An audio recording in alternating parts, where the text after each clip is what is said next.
Creativity and creative thinking are tremendous, but we've all experienced times when we have needed to wrestle through some or all of the process.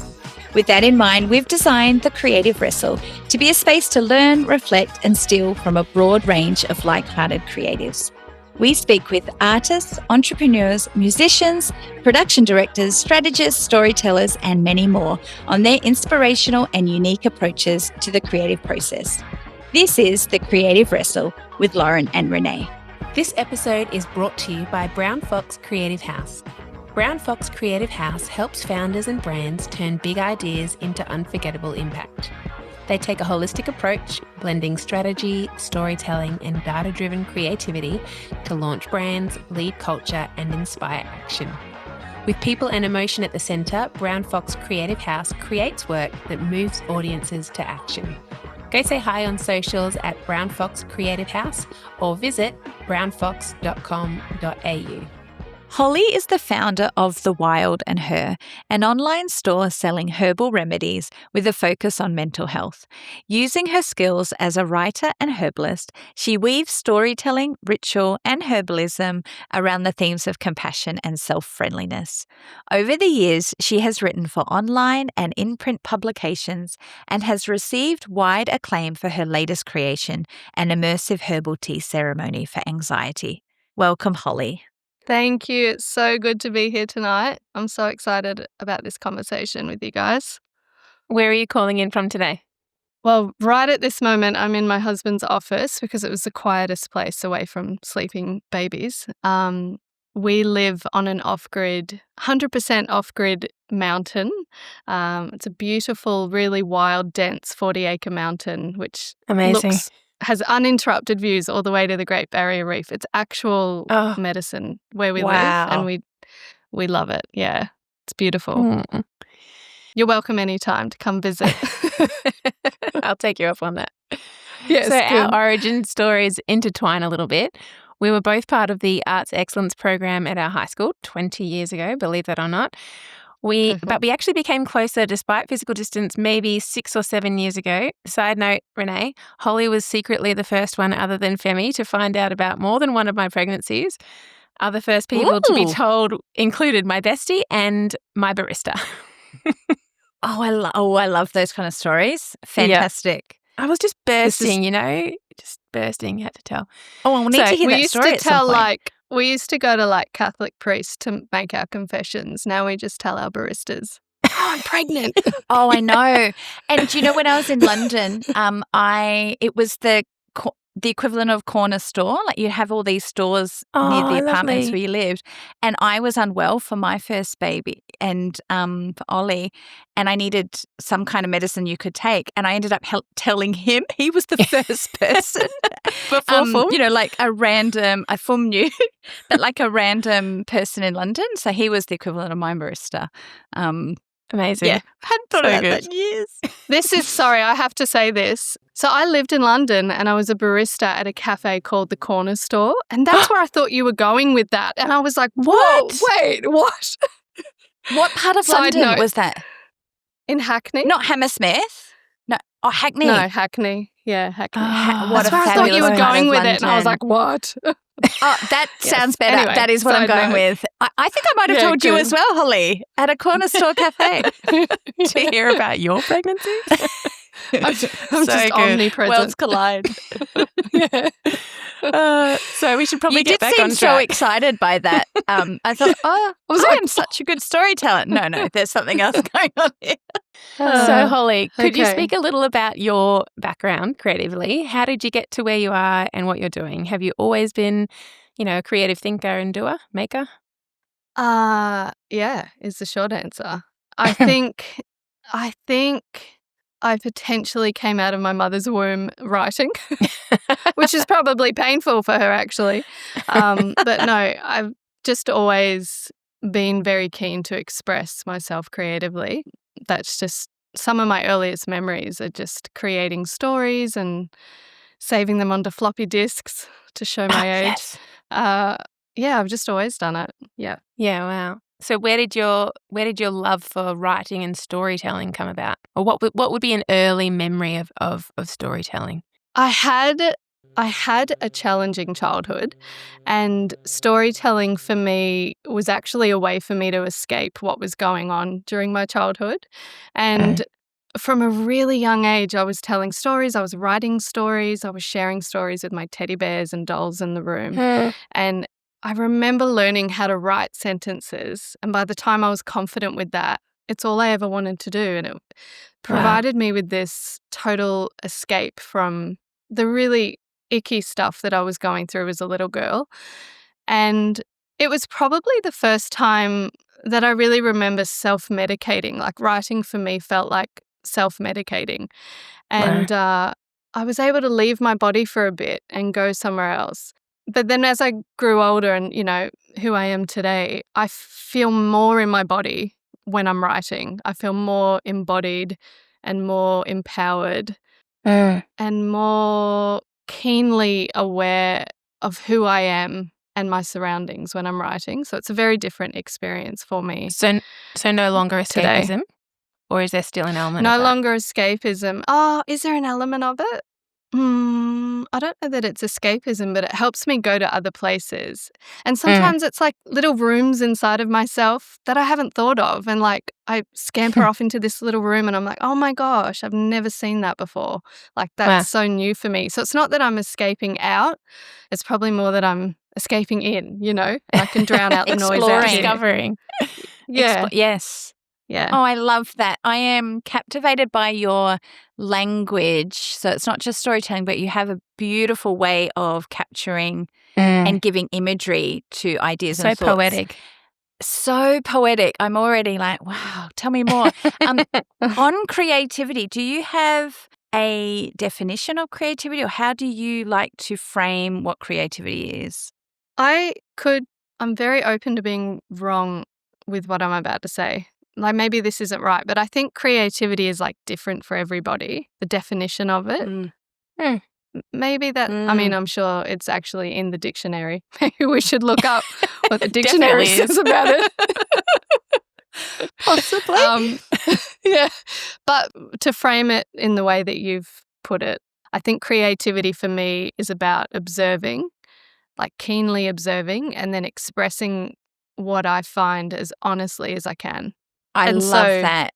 Yeah, it's not just my expression. When I hear something or, oh my gosh, I was just listening to, have you guys watched Wicked? Are you into Wicked? Yeah. I haven't seen the new one. Do you mean the film or the stage? Both. I've seen the stage. Which one are you referring to? Well, I'm talking specifically about a song, For Good, which is in the new one. Yes. And the song was recorded in the Gershwin Theatre. There is a harmony in it which felt really honest to me, and it dropped me to the floor. I was trying to make my kids lunches. And my kids were like, Mom, what is happening? But when I hear something or watch something or read something that just feels so honest to me, that's like the highest form of creativity for me anyway. Yeah. Wow. That's beautiful. And to your point about whether it's wrong or right, I actually love that there are so many different angles and points of view on creativity. I think that is honesty in itself, because it is through our own lens that we come up with how we view it. And so even that is, we're all very individual, we're all very honest, and it's unique. And so I love that you have a different way to describe that, but it's beautiful. Honesty, we're talking about that with another guest, that sense of aligning with, what's that word? Congruence? Congruence. Yeah. And yeah, beautiful. I love it. It's vulnerable, but honesty is a beautiful way. And you must feel things very deeply, it sounds like, with art and music and expression falling to the floor. Yeah. Is that often your response, or is that like quite unique? I just love that because I do that with music. I feel it so deeply and I can't express it, Yeah. Yeah. I was like, That's I had the amazing. lunch boxes in front of me and I was trying to do my daughter's school tie, and then this harmony destroyed me, and my head just slowly went down on the table, and then the shoulders start, and the kids are like, Mom, we're literally going to be late. Yeah, we've got to get out the door. Lauren and I might attempt that harmony later for you, just at a later moment. Stop it. Give us some time. Damn. So, Holly, tell me a bit about your approach or your process to storytelling. Well, my approach is quite new. I started this approach. I started forming a process in the middle of last year. So this year, my final baby went off to school, started prep. Mm. Oh, And beautiful. yeah, that was too much for my heart. But probably 2 years before he started, so he was very much still at home with me, I could feel like that date was approaching, even though it was 2 years away. Mm. And I I felt very strongly, very keenly that I was to start forming a process because eventually, like it is, you click your fingers and then they're at school and you're like, oh, Yes. but Yeah. Yeah. I wasn't ready. I haven't done it. What do I do? Do I just do yoga in the day now? Like, what do I do with my life? And I was actually quite stressed out about it. Like, I need to form a process so Wow. that when he goes, like you said, because I'm a deep feeling person, I actually, jokes aside, felt like that could cause a depression in me. I need to have Yeah. a process sorted. And so since probably the middle of last year, he was really with me when I started The Wild and Her as a business. And he's my most interested in plant medicine. And so he was right at the bench with me, helping me with a lot of my different Amazing. projects. Oh. But it's only been since now, this year, he's at school, that Monday to Friday looks very, what's the word? It's very locked in. I'm very locked in and Yeah. I'm very clear on Yeah. what I'm doing Very throughout the day. intentional on. Yeah. Amazing. Yes. So like Lauren was saying, really every aspect of what I do, even the herbalism, is woven into storytelling as well. So I have days where I just craft medicine, and I have days where I'm brushing up on some different concepts with medicine and doing a lot of more theory-based work just by myself. And then I have a day where I just do a lot of journaling and a lot of reading and a lot of listening to music and like consuming a lot of art. Yes. And yeah, I break my week up that way. And I find that being really intentional with my pockets of time, because I only get pockets, like you would know. Yes. Once you get to the end of the year and I look back, I'm like, oh my goodness, I actually got so much done this year with consistently using. I don't really have a big social life, if I'm to be honest with you. I have just so consistently put my head down this year and moved along the process day to day. Yeah. That's inspiring. I love that. That's probably the rigor side of me coming out in this sense of rhythms and intentionality, but it Yeah. is compounding. It's amazing. You think you're not, Yeah. it's only pockets, but it really adds up to be, something you could be proud of at Christmas time. That's what I always think. At Mm. Christmas morning, what will I be Yeah. proud of Yeah. this year? Oh. Yeah. It's like that. Mm. I don't know how it's phrased, but there's something like the question, like, in a year's time, what will you have wished you'd started now? Those little Yes. habits, Mm. whether it's Yes. health related or whether it is a project or something. And I think, Mm. that's a great way to look at it, because it gives you the chance to get there before the regret that you didn't start something sets in. Absolutely. Yeah. Yeah. I think process is important because, especially as mums, it's easy to have a process, but then something more important. My husband calls Yeah. it P1, P2. Like, oh, that's not priority 1, that's a priority 2. And as a Yeah. mum, it's Oh. really easy to have a process, but then, something that quite frankly is P1, which is child related, steps in Yeah. front of it, and then the process falls apart. Yeah. So having all 3 of them at school has helped me stick to the process because they're literally separate from me. Yeah. Yes. Yeah, until you get a call. Yeah. Till I get a call, which is regularly. Yeah. Oh, we love the school calls. Yes. Yeah. Mm. So The Wild and Her, where did that come from? Take us on the journey. Well, I studied a Bachelor of the Arts and very much was in artistic fields for close to a decade. And then when my daughter was born, the year that she was born was my best, whatever that means, year Yeah. for my career. And I very much was convinced that I would continue on the trajectory that I was on and I could Yeah. make it work. And I'd thrown around some ideas like, I can't imagine ever doing this. I was heavily pregnant and, you go crazy.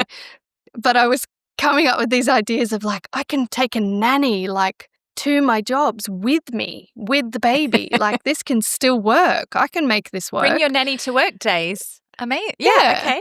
That'll be fine. Why not? Why not? But then I held my daughter for the first time, and I think it was like 24 hours after she was born, one of my colleagues had emailed me about this job offer, and I was like, yeah, no, I can't do this. Like, I just want to be with her. Like, I knew that, I mean, motherhood is different for everyone, but for me, I had to be with my kids, and I knew that it was going to be a window of time that I would never get back. And there was a lot of grief, and I say that like it was easy and that I was convicted of this, but it was a lot of grief to let go of my career. But the alternative would have ended my heart, I think. And so, I just was immediately went from I'm going to keep working to overnight stay-at-home mum. Wow. But then I was probably a few months into being into my new gig as a mum when that creative spark, like that idea for something came to me, and I had nowhere to put it. And it was a lot. And so I made an anonymous page called The Wild in Her. I have no idea where the name came from, but it has stuck for a decade. I was just about to ask. No, it just, it's a like most fantastic things, name. I love it. I love it so much. Yeah. I will always love The Wild in Her, and I will never change the name. And it is like one of my babies. But yeah, I created this anonymous page and I just started writing. And within a few weeks, I had a post go massively viral. And from that viral attention, the only people that rushed into this page, which had 2 followers, or maybe 0 followers, like I'd put this piece out into the ether, and all these mothers rushed into The Wild in Her. And I was like, oh, that's, because of course that's the season I'm in now. I'm a mum now. And so I started writing for me and for mothers. And that's where The Wild in Her started. Wow. Yeah. It's crazy how Beautiful. nothing prepares you for that moment, the weight of that moment when you first hold your baby. I remember it wasn't the first time I held Harper. Must have been maybe, I don't know, it was definitely the first week. And I remember just looking at her and crying and saying to my husband, I can't stuff this up. Like, this is the most important thing I have ever done. Like, I don't know what I'm going to do. I can't stuff this up. So I get that, like that, this is everything. And all my priorities have suddenly changed. Yes. But I'm also hearing that layered layers of feelings of I've got something else in me and I don't know where to put it. It's incredible what else rushes in, even with something else. Some your world's in your arms, but then there's also this desire still to bring something else into existence. It's amazing. Yeah, the capacity of that. Yeah, it's beautiful. So what is it that motivates you to create? Oh, so much. I know I think I've said this before already, but maybe just honesty. Like there's a lot of noise. We live in a world with a lot of noise. And probably living where I do on the mountain, like I can't escape. It's a full 360, this panorama of like dense eucalyptus. Our house sits above a canopy of eucalyptus trees, and then it just goes all the way out. I'll send you a photo later. It goes all the way out to the Great Barrier Reef. I'm smelling it. Yeah. Wow. It's amazing. Like I can hear the pheasant. I never know how to say the second part. The pheasant cockle. I can hear it outside the window. Can't help and you, like sorry. it's just it's amazing here. And I think with all the noise in the world, there's like a lot of honesty in nature. Like it really doesn't lie. Yeah, wow. And that's constantly motivating me. It's like an abundance of inspiration constantly. Nature really speaks to me in a lot of ways, and I've had a lot of like traumatic grief over the last 18 months with a sudden thing which popped up into my life. And I'm constantly like being whispered to and healed over and over again by so much of the nature and the wild around me here. And that just continually motivates me, where I'm like, if I feel that and I don't live on an island and I'm a person who lives in community with others, maybe other people feel that too. Like if that has been so healing for me and has felt so creative and bubbly and alive for me. Maybe it'll feel that way for someone else. And so then I just am motivated to create something off the back of that. Wow. Yeah. And you've created this beautiful thing called the Meadow. Why did you create that? How did you Yes. realize that was needed? Oh, I love the meadow. My little feet are going under the table. So the meadow is a tea ceremony, and it's housed in this beautiful box, and it comes with a teapot to steep the leaves. It comes with a remedy which I created for anxiety. So it has very specific ingredients which are renowned for helping anxiety. And it is just an all-encompassing offering of everything that I am and everything that I love to create. So it's filled with storytelling and herbs and wildflowers, real wildflowers and wildflowers that have been designed under the lid. And there's a music playlist, so people can scan the little QR code and a beautiful playlist pops up. And I created it because, well, it goes all the way back to my childhood.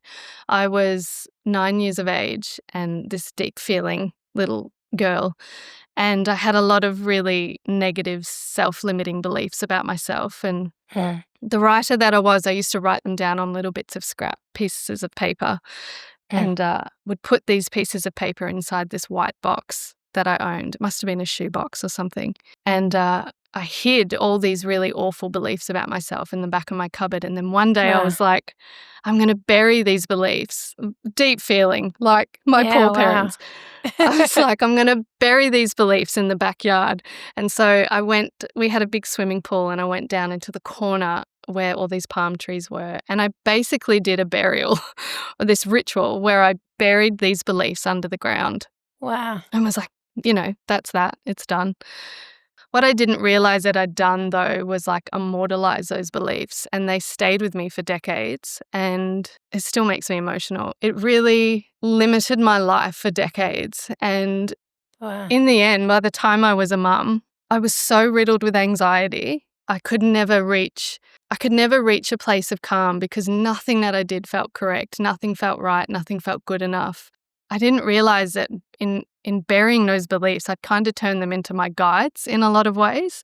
And I always thought that these beliefs were like protecting me and keeping me safe, but really they were totally destroying like my internal landscape. And so anyway, this came up in a therapy session. I had totally forgotten about that whole ritual I'd done. And somehow I'd remembered in the middle of therapy, and I was talking to my therapist about that, and like, wow, pretty messed up, actually.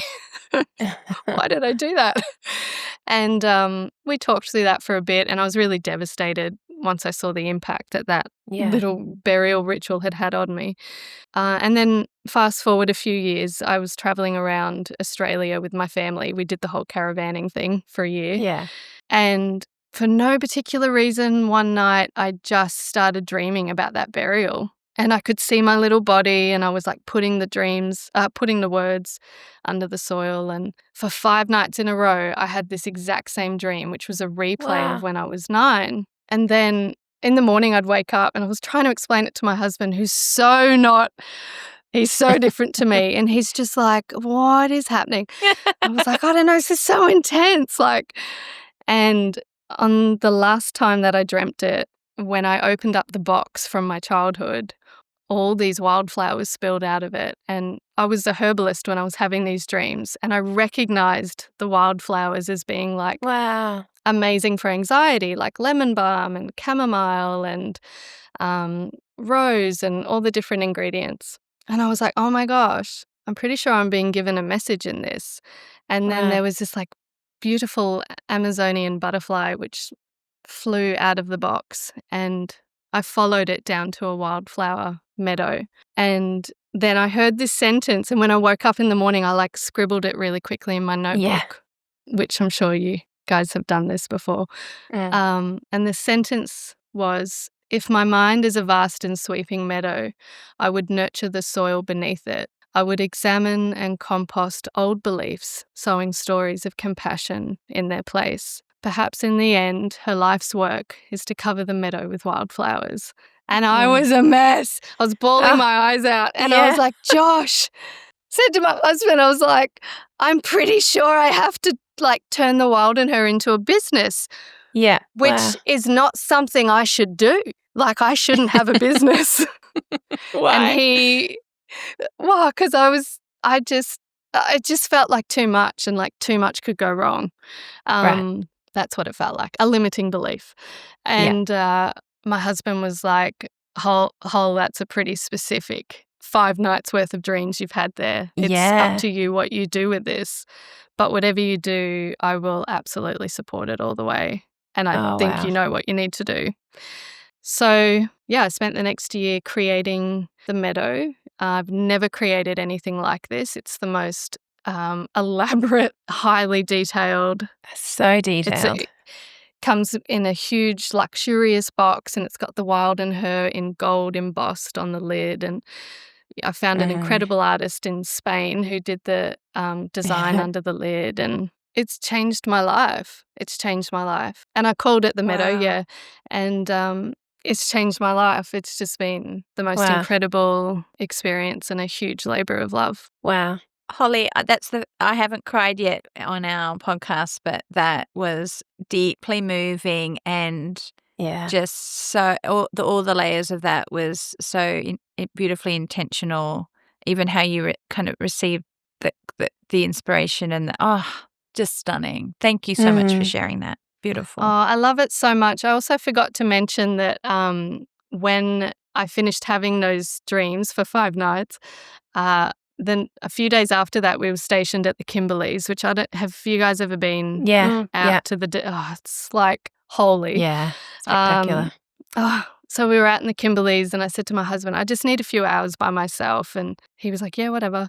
So I went far out into the red dirt desert, and I took my notepad and my pen, and I just sat there for a while, and I was listening to some music, and I was like, what are the beliefs that I still have about myself, which are causing me, I was diagnosed with complex post-traumatic stress disorder, and I was not mentally well.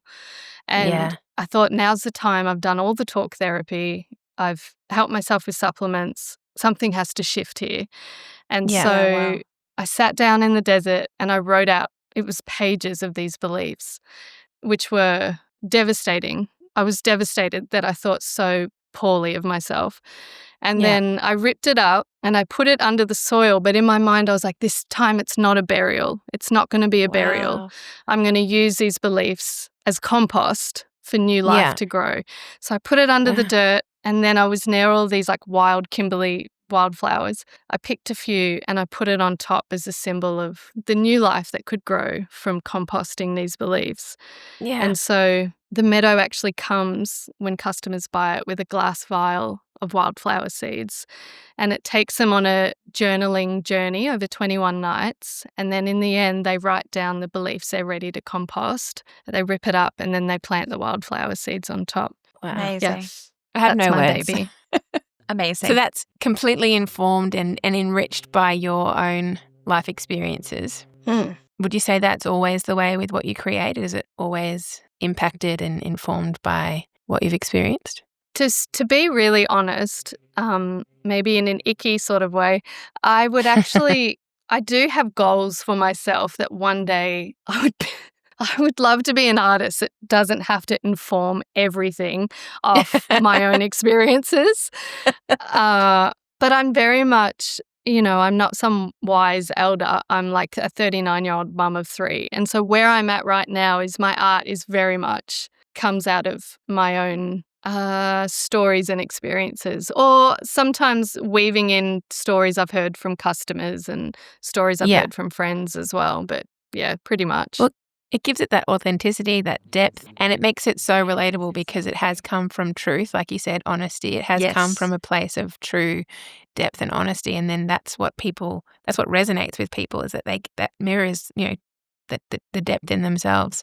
Can you speak about where the wrestle comes in for you when you create? What do you wrestle with when it comes to creativity? Well, where I'm at right now as a mum, or rather I could talk about, there's this story that I heard a few years ago about the great American poet called Ruth Stone. I don't know if you've heard of this woman. I'm not familiar, no. She's so... I'll write her name down there. Yes, her work is beautiful. And I heard this story a few years ago, which from a creative person who was retelling a story of Ruth Stone's. And this is how the story went. So once upon a time, before Ruth Stone was the poet that we all know and love today, and I'm pretty sure from the small research I've done on Ruth Stone, her career really took off later in life, and she's had children and a couple of marriages and like lived a full life, and then her career sort of took off. I'm pretty sure. I'll have to fact check that. But when she was younger, she lived with her family like out in the country somewhere in America, and they were working in the fields together, and a poem would come barreling across the field towards her, and she would have to drop what she was doing and run as fast as she could to get to the house in time. And then she'd get into the house and she'd like grab a pen and grab a notebook. Have you heard this story? I think now that you say it, I think you've told me this story. Yes. So she would have to go in and she'd have to write it down. And then sometimes like the poem would course through her as she got to the house and she wouldn't reach the pen in time and she couldn't write it down and the poem would just go on to the next person. You know, the poem would hope that the next creative vessel would be available and open and ready to write it down. And sometimes the poem would course through her and just as she grabbed the pen, she'd grab the tail of the poem as it was leaving and pull it in backwards into her body and write down the poem backwards but completely intact. And I heard this story and I was like, oh, yeah, I know that feeling. I absolutely know that. Except I have run through the wheat fields and I'm like, yes, I'm beating it. I'm beating this creative idea and I'm running towards the house and I'm like, this one's going to be brilliant. And then I get a milk letdown and then my baby needs to be breastfed. And so then I'm standing in the wheat field like, oh, I've got to make a choice here. Do I do that creative idea or do I feed my baby? And I, of course, feed my baby. And so my creative wrestle, or, you know, I'm like racing to write this creative idea down and then my toddler falls over and needs a Band-Aid. And then it's like 2 hours of trying to settle my baby down. And I always choose the child. And that I don't necessarily feel that as strongly today, but like I had 3 kids, 4 and under. And for a long time, I was like, am I ever going to get out of the wheat field? Like, I never get to the house to write the idea down because I'm still here, like breastfeeding a child who has a tongue tie and won't latch properly. And like, I constantly have mastitis. And now all 3 have got a sleep regression at the same time. And that for a long time, that was my wrestle. Like, oh my gosh, I'm never going to create. Are you for real? Yeah, that was my wrestle. It's one that I'm currently living in as well. I'm at the tail end of it. My youngest is 2.5. My middle one is, you know, in pre-prep 3 days a week. And it can be so incredibly frustrating to be torn into different directions at the same time. And I haven't got an answer. I haven't got an end of this sentence, but I do know that how I view it can change how I feel about it. And that can be an intentional thing. And it might not be the first thing that comes to my mind. And it is a window of time, but when you're in it, it's an eternity of time. And something someone said to me once, and I think I've even said it to Lauren maybe, that helped me frame it as well, and my children are a little bit older now, is I can do everything. I just can't do everything at one time. You definitely said that to me. It really freed me to allow myself to think in terms of decades and not in terms of weeks and hours, because I think in terms of decades now, and I allow myself a bit more compassion to do things a bit slower because I know that it will come. Like I talk to myself a lot, this will come. It might just not come right now. And it just helped free that pressure on myself that it needed to be all at one time. But and then suddenly it's here. It's amazing. Yeah, it happens. It does. Like, it's real. I finally arrived and now I'm a different person. And what? Now I can't remember their names, but I have time. You know, like no, that's fine. The memory's gone, but Yeah, it's fine. It's beautiful. So, Holly, what would happen if you stopped creating? Well, I actually was blessed with a horrific season of my life where for 18 months I did not create. And it was during the COVID lockdowns. Yeah. Yes. And that was In challenging Melbourne. for everybody. Thank you. I was going to say that was challenging for everybody, but it was something different for people in Melbourne. Yeah. And I had 3, 4 and under. And prior to that, my baby was 6 months old. And then I had I don't even know, split it up between 4 and 6 months old. Yeah. It's a blurry memory. Prior to that, it was the happiest I'd ever been. So everyone was like, look out, once you have your third, it's mental. And I experienced like 6 months of bliss. I invested in a lock in my back door, and I would like lock the kids outside, the older ones, and be like, go be free. It's safe out there. I'm breastfeeding the baby alone. And I just breastfed, like sat down for every feed or laid down. And I was just really calm and content. And I'd come out of a really strong mental health battle and felt like, the pieces of me were put together again and I was okay. Yeah. But then we went into lockdown, and there was a point I remember in my journal writing, it's the 51st day and I haven't left the house. And Wow. I had these 3 kids, and all 3 overnight regressed with their sleeping. And then on top of that, my husband has his own business, and there was enormous pressure to keep this business going. And then he also had extreme emergency health scares, like one after the other, probably Wow. stress related. Yeah. There was always seemed like there was just always an ambulance in the driveway. Wow. And we were just like, what is happening? Wow. Yeah. I'm not sure that we get through this, actually. Wow. And I had this moment where I was standing in my kitchen, and my daughter was I had these sunflowers on the kitchen table that we'd picked from the garden, and my daughter was attempting to like paint, by what she was seeing. And she was getting paint just everywhere, and like the sunflowers tipped over, and then my baby was screaming, and the middle child was being the middle child running around. And I looked out the window, and prior to this, I'd spent years building like the garden of a herbalist's dreams. Like I had Yeah. spent so much money and so much time and energy creating this abundant, incredible garden just filled with medicinal herbs and plants, and like I had my own fruit trees, and it was amazing.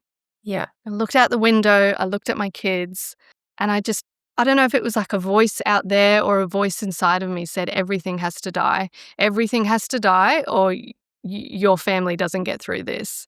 And in an instant, I have this amazing grand piano, which I love, and I write a lot of music, which no one ever sees but my family.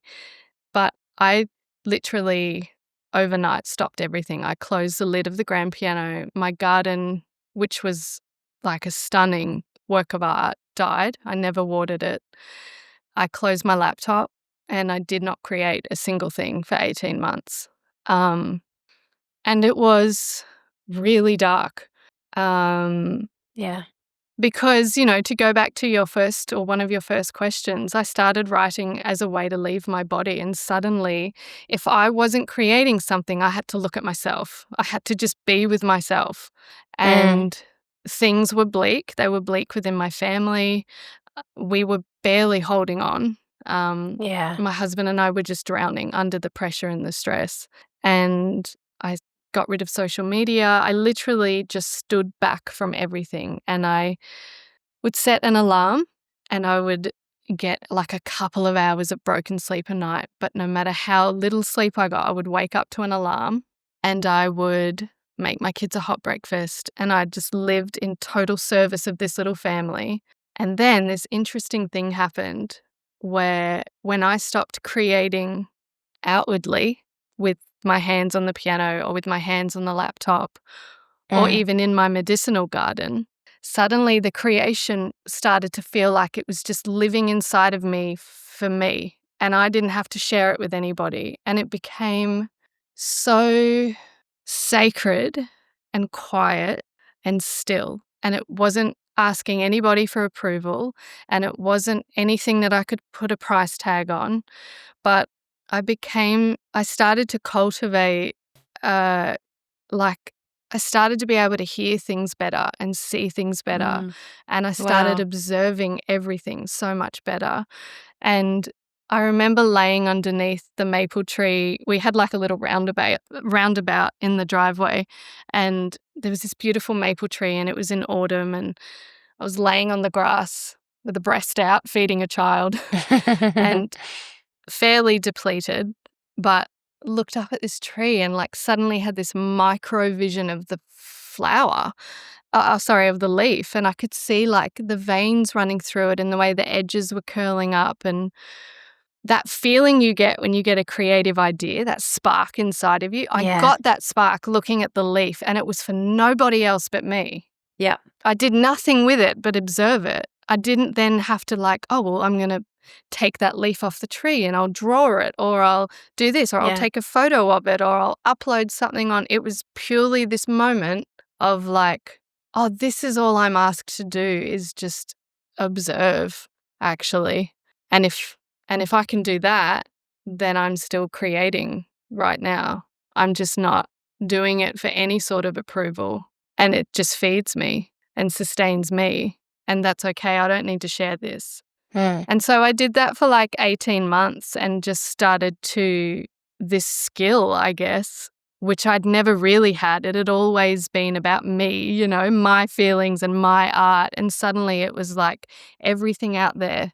And, I'd be at a coffee shop and I'd watch the way a lady would be talking or whatever, and I'd see the way she like was curling her hands over when she talked about something that was clearly uncomfortable for her, or like these micro details I would notice everywhere just started to feed something. It was like the fire never went out, Yeah. And so when I did eventually start creating again, it was completely different. It was nothing. The flavor was completely different because now I cared to listen. Wow. That's beautiful. Yeah. You said in conversation to me once recently that you've been able to come to a point where you're more relaxed in your art. Is this what you mean by that, or did you mean something more? Yeah, that's exactly it. Because prior to that, it felt like, when I got job opportunities and what have you in the arts, I could just go and do them. I could get a coffee on the way. Like, it was chill. The whole experience was like, here we go, off to the thing I love doing. Then I became a mum, and it was like, I felt like I started constricting my art. It was like, holy hell, I've got to get this freaking sentence finished. Like, just one sentence. Like, what is happening? Why is this so difficult? And the art, I think my art, whatever you want to call it, started to suffer under that. And I hated it in the end. It was like, this is like probably not the point, but I don't know what the point is. And so then when I went into that dark cave of not creating, as hard as what that was initially, I learned, the point is actually just to observe. And maybe that's enough. Like, so in which case the creativity never leaves me. And now I feel like, and I think it's important someone like me say that on this podcast, because I'm also not like famous. You know what I mean? It's important that like people hear nobodies. That's a terrible word, but you know what I mean? That you hear a nobody say like, hey, my creativity is really important to me and I'm going to do this until I die. And, I'm not anything special. It's just, this is sacred to me. And maybe that's the whole point. Yeah. Wow. Yeah. So would you say your relationship with creativity now is a healthy one? Yeah, I'm really happy to, the teacher who shared that story about the poet Ruth Stone running through the fields. She also has her own theology is not the word. That's not the word. She also has her own theory that creative ideas come, and if you're not the one to grab them, someone else will get it. And I have my creativity is mine and it's me, but it's also something a little bit outside of myself, which sits in the room with me. who is also a mother, who knows I have other priorities. And so when I get these ideas, I'm really happy sometimes to leave them at her feet and go, I'll be back. Or maybe I won't, but I hope I'm back. Could you just hold on to that? Could you park it for me? And I'm happy to walk away from creative inspiration for this chapter of my life. And if it's really worth, the Meadow was an all immersive thing for me personally to do. But it took years to make it. And it changed over the course of the creation of it. And it evolved as I evolved. And my creativity, my creative spirit was in the room with me. She's of me, but not really of me. She's just kind of its own entity. And she's like, it's okay. You're also raising humans. Like, the idea's here. Pick it up when you can. And so there's a relaxed nature and quality around what I do, how my relationship with my creativity now. Yeah. I feel like you've given us all permission to, have a bit of grace. It's too much otherwise. And or don't give yourself grace, in which case I have a lot of herbal remedies for anxiety, which I can help you with.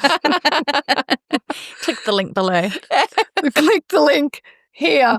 But in the end, it's, especially for creatives, it is so anxiety producing. And I honestly think, I deeply believe it defeats the purpose of it.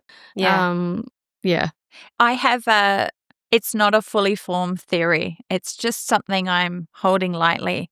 But this whole sense of, does your art or does your creativity have you, or do you have it? And that sense of how to be intentional yet hold things lightly so that you're able to be with those who cheer you on in creativity. I have this real urgency and desire to make sure that the things I love don't hinder those I love, or don't know how to say it, but I don't want it to have a negative effect on others. And so I'm super thoughtful as to how much time and energy. I'm quite boundaried about that these days. Maybe it's an age thing, but maturity probably.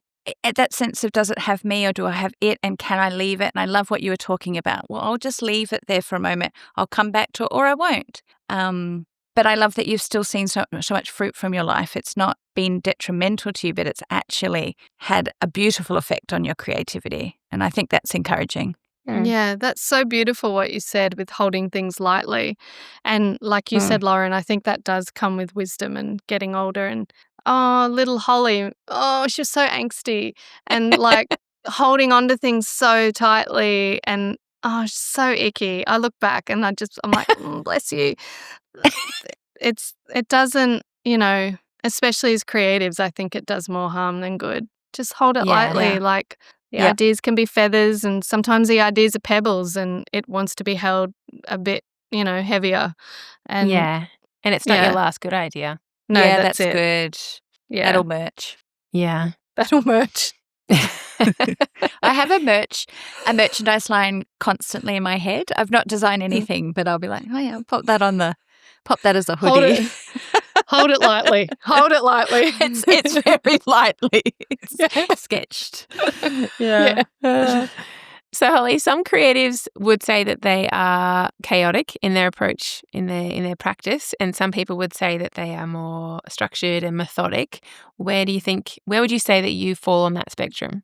Methodic. Mm-hmm. Do you say methodic or methodical? I don't know. Methodical. Metallica? Is that what you're saying? No, Metallica. I'm very Metallica with the way I do things. I love it.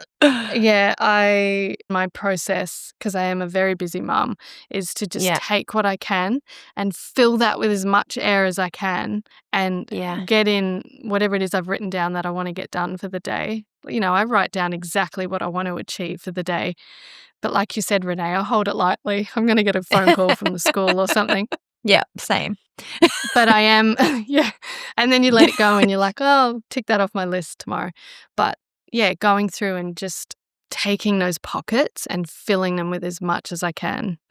So I probably was more chaotic before I had all 3 kids at school, but now that they are at school, I take my time really, really seriously every single, Monday to Friday.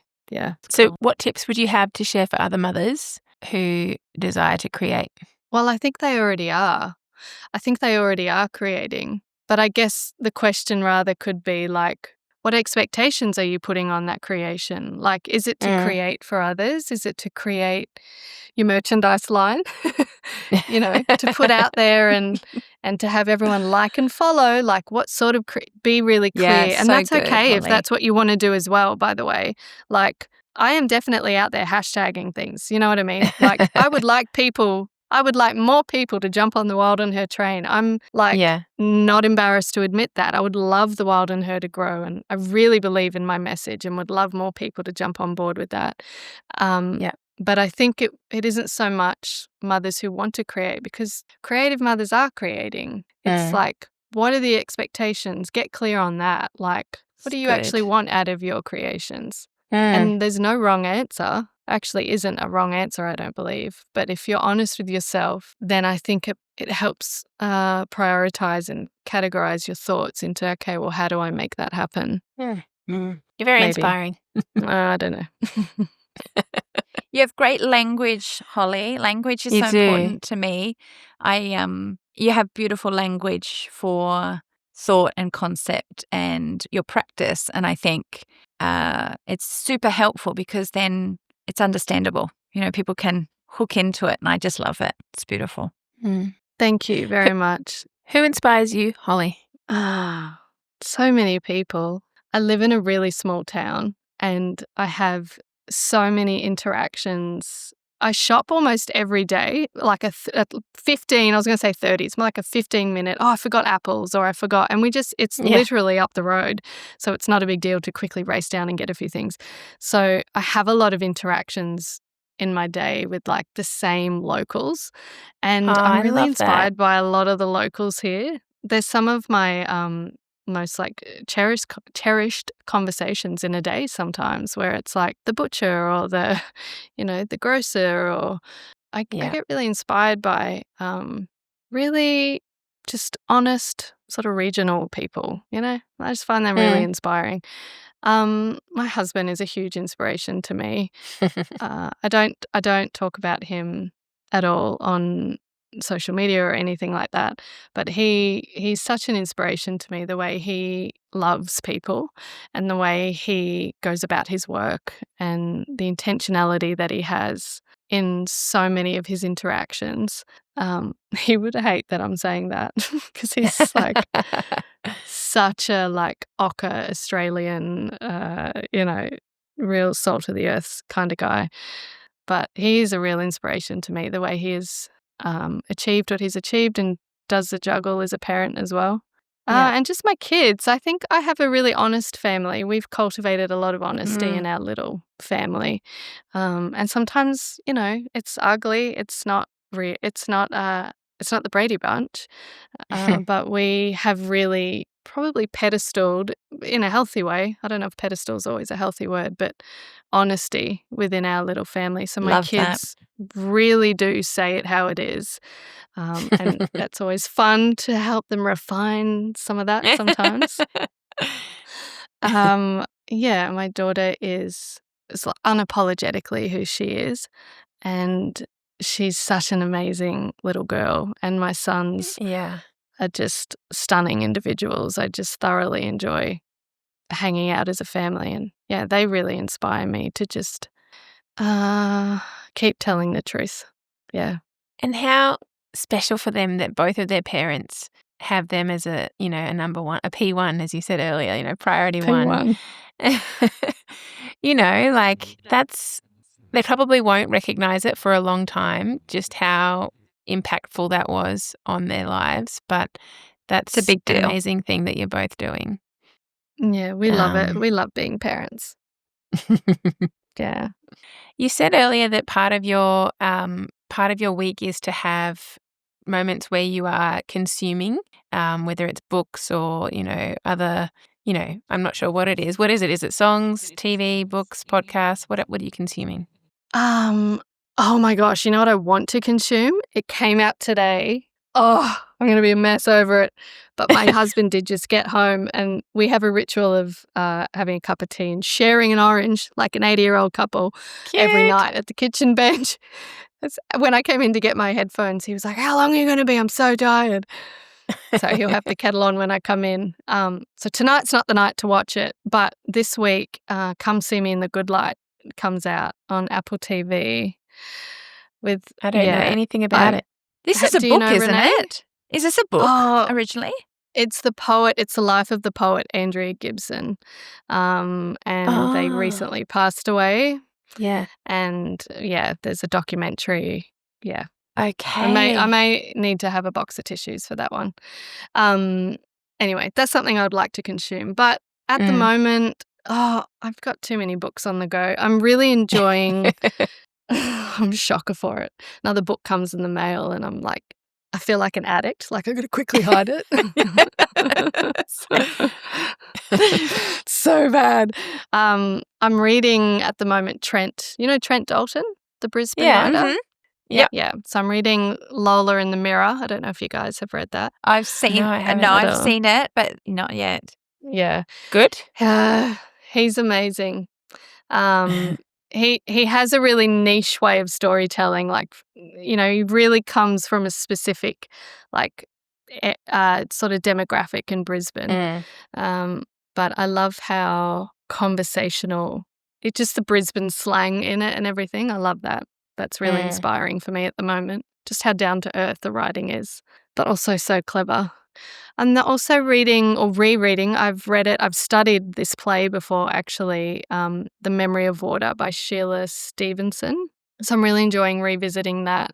I just actually submitted probably a piece of work that I'm recently most proud of. I submitted for a literary contest. I won't say which one. And I had an amazing editor help me finish this piece. And a lot of the themes are similar to The Memory of Water. So I'm revisiting that. And they're the two books I'm reading. And the song I was telling you about, Fall Good, at the Gershwin Theatre. Yeah. Oh my gosh. Guys. You're going to have to show me which harmony it was that threw you to the floor.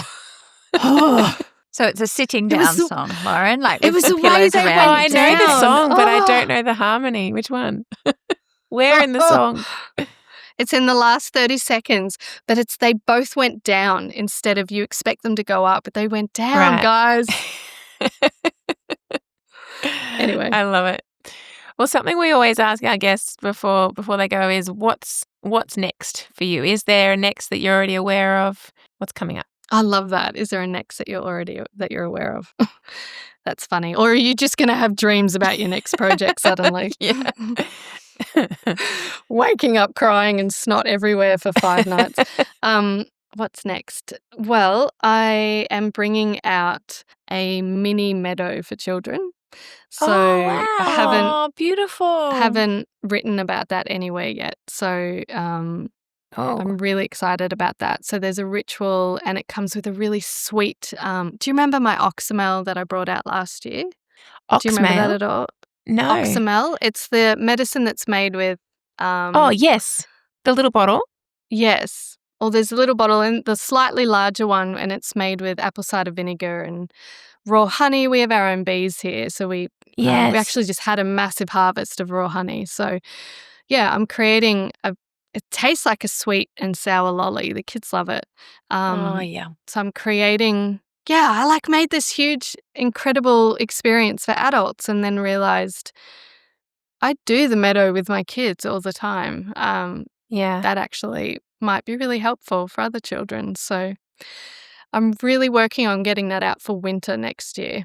Wow, that's so special. And what a nice little surprise to close with. I know. I hope I can do it. Right now it's a P1, but the kids might need me, guys. May not come out in winter. Yeah. I honestly think to wrap it up with the summary of the wrestle, I think half of our pain, speaking specifically with the lens of creative mothers, I feel like half of our pain would be alleviated if we were okay with the orders, if we were okay with the priorities. Yeah. And there comes a time to fight for our art. Last year, I really had to fight to finish the Meadow. We had a huge family emergency fall upon us, which is still in our lives and is in the way of a chronic disease, which suddenly showed up. And that is that disease requires 30-minute to 30-minute management, 24/7. Wow. And Yeah. I think a lot of our pain can be alleviated as creative mothers if we can find peace with the orders and the priorities, but also sometimes fight for no, I really need to say this. This one's really important, and it's okay for me to prioritize this. The people in our personal lives who knew what we went through last year, I'm sure there would have been some people who were like, why is she still making the Meadow? It was a huge thing that we were going through. Why is she still pushing on with that? And at that point, I had spent tens of thousands of dollars creating this ceremony. I'd never put so much money into my art before, ever. Yeah. Probably never will. But it was no, this story needs to be told. This is a powerful story, and I'm going to tell this story. Yeah. And for a moment in my life, I'm going to hold everything else up at the same time. Yeah. Do you think at all doing that helped you with what you were going through? Do you think having that thing that you kept coming back to? And feel free to say no. I'm pausing because I think it needs to be said as a mum of 3. I'm not going to bypass the privilege of, because I know I shouldn't say a lot of, but I know that a lot of creative mums, I got to say this carefully, but don't always feel fully supported by their partners with their creative endeavors. And I am blessed with one who was I would get up I went through a season where I was doing huge hours every week for a few months to get the Meadows out. And I'd wake up in the mornings and there was a Kit Kat sitting on the studio bench. And the aesthetic didn't suit my herbal studio, but there was a love note written. A love note written from him, this is really important what you're doing. Oh, wow. Do you know what I mean? There is a privilege in that for me, though, to have someone as a mum be I've got you. I've got you. I'm going to do everything for the next 3 months. You tell that story that you need to tell. Wow. Because I don't think martyrdom helps mothers either. I really want to be an artist, but, I'm just going to serve forever. I don't think that's helpful either. It's got to be a balance.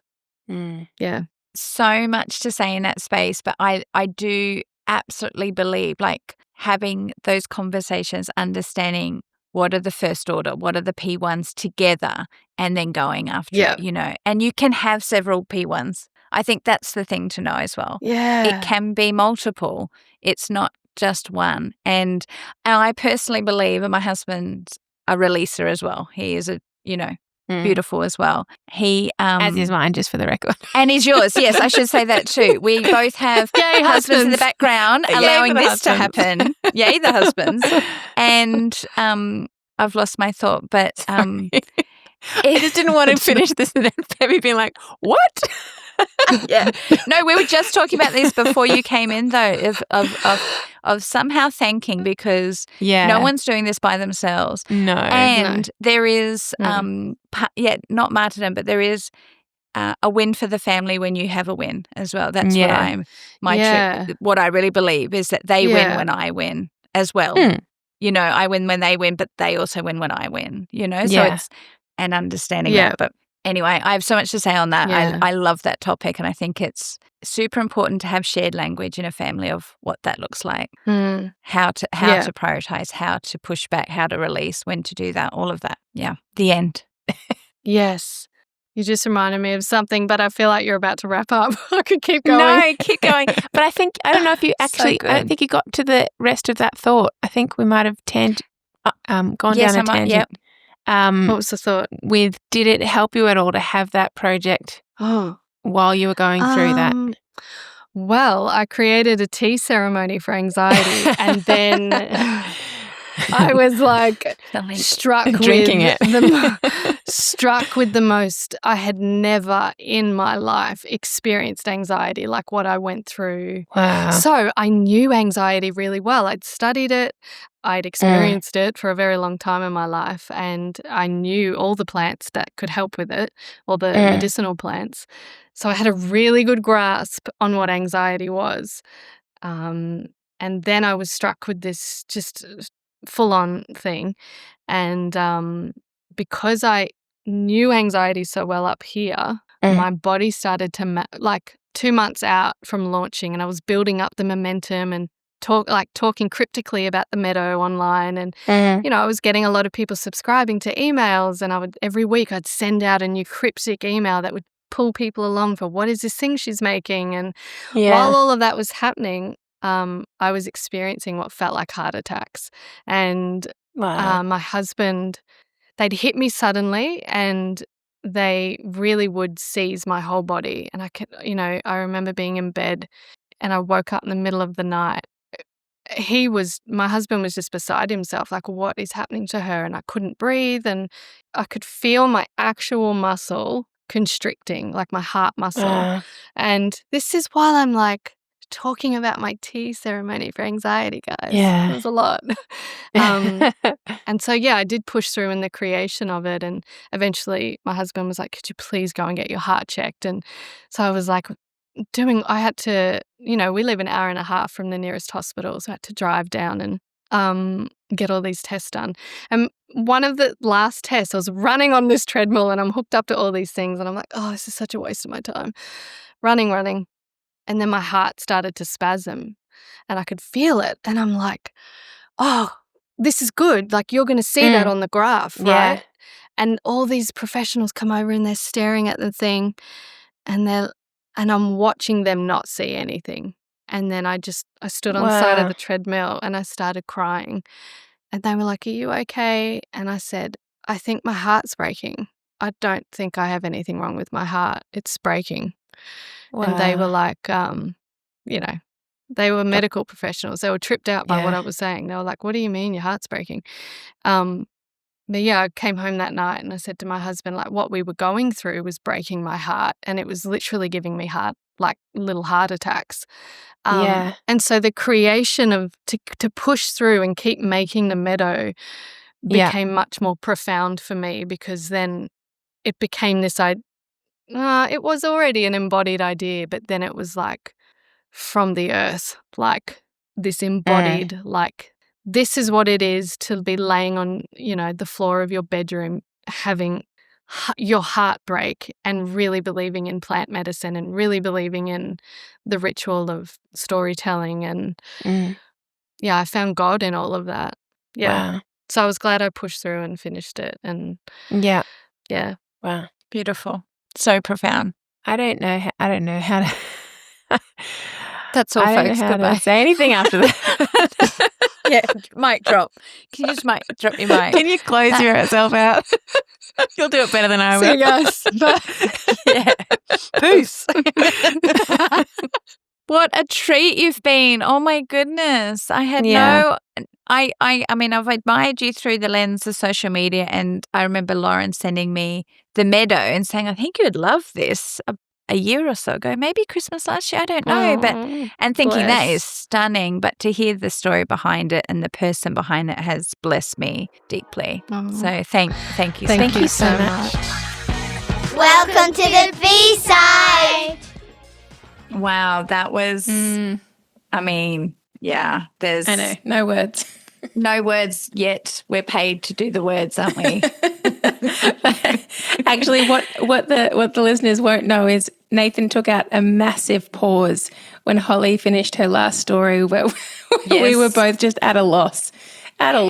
She's so poetic, speaks from such depth, and is so deeply caring. It just sometimes knocks me off my ability to speak. It's a beautiful package, and it always, when you hear people like that, it always just reminds you and gives permission to be like, yes, feel deeply, feel the world deeply, and then what comes out can be just something so beautiful. And I think that was really special to hear, not only the context of her art, multiple expressions, but that it came from such a deep place. And I'm always really interested when people talk about their art in terms of not only inspirational for them, but healing.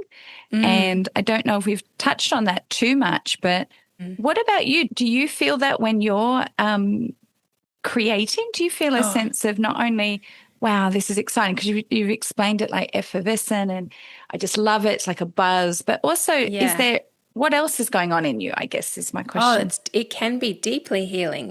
And I think that's part of the design of it. I think it's meant to be.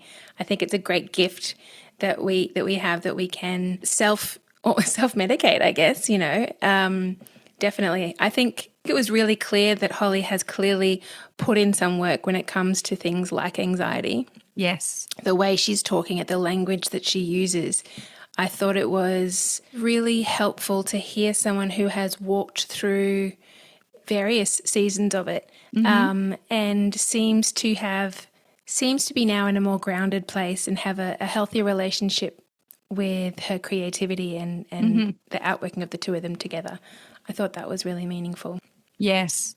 I also deeply appreciated all conversations around motherhood and the beautiful nature of that, like what you said, Lauren, was just so touching about when you first held Harper and the weight of that, like the gift that our children are, but also I guess you could say, wrestle with how to wear multiple hats all at once. Yeah. And, you and I have often shared the conversation around we can do everything, but we can't do it all at the same time. Yeah. But also, can we do one or two things at the same time? Yeah. Like sometimes that's my wrestle is like, yes, I'm very comfortable with not doing everything, but like, can I do anything at times? And like, the parallel nature of wanting to be creative, wanting to bring solution, wanting to be productive, wanting to be someone who contributes in the various spaces that we're in, but also wanting to be super present, super available, intentional with our children, with our husbands, etc. And that is a lifelong walking out of that, I think. Yeah. And I thought it was great that Holly gave grace to that. She gave permission in how she spoke about her journey with that, and just that sometimes it's not output, sometimes it's just observation, and then that she can carry that in until, a moment where it can come out. But I think my big takeaways, my one, if I could have one 2-part takeaway, it would be to have grace, make peace with the priorities, not fight them. Yeah, good. But then fight for the creative things that must come out. Yes. On that, just that imagery of catching creativity. Oh, yes. I loved that. I have heard that poem or someone retelling that story, but I love the imagery of catching creativity. Yes. And feeling like it's there. And obviously mine's in a different way, but that sense, I say this often, I can feel it just there. Yeah. Just there in my brain, pointing to my head, by the way, just in my head, but I can't quite capture it yet. I know it's right there. And I feel like that's similar, that sense of, okay, you're there, but we're not quite connected yet. Yeah. Absolutely. Did that feel?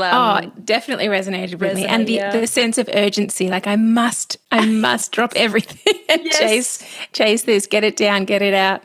And yes, then the frustration if P1s need me.